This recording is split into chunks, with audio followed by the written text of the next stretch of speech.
Candidature à la présidentielle, le ministre de la Sécurité interdit à tous les préfets de recevoir les motions de protestation du PPACI contre le verdict du Conseil constitutionnel. Le ministère de l'Intérieur impose le silence sur les décisions du Conseil constitutionnel. À Abidjan, par un télégramme officiel urgent daté du 16 septembre 2025, le ministère de l'Intérieur et de la Sécurité a émis des instructions fermes à l'ensemble de l'administration territoriale, leur ordonnant de ne pas accepter les recours contre la validation de la liste des candidats à la présidentielle.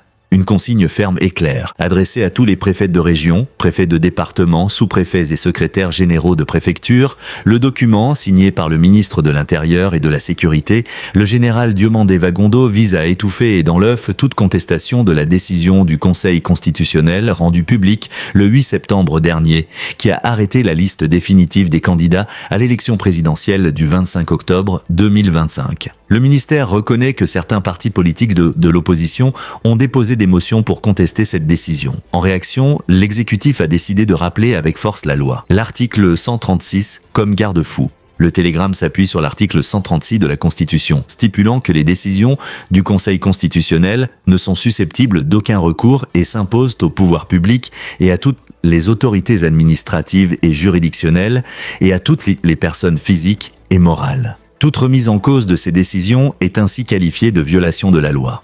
En conséquence, le ministre donne des instructions sans équivoque. Aucun agent de l'administration ne doit recevoir ou traiter de documents visant à contester les décisions du Conseil constitutionnel. Il est formellement interdit d'autoriser ou d'encadrer toute marche, manifestation ou initiative ayant pour but ou effet de remettre en cause l'autorité de l'institution. La note se conclut en insistant sur le respect scrupuleux des termes de ce télégramme, laissant entendre que tout manquement serait sévèrement sanctionné. Cette directive ministérielle intervient dans un contexte électoral déjà tendu. En verrouillant administrativement et sécuritairement toute possibilité de contestation juridique ou populaire, le gouvernement envoie un signal fort à l'opposition et à la société civile, suscitant déjà des inquiétudes sur la liberté de manifestation et le débat démocratique en période électorale.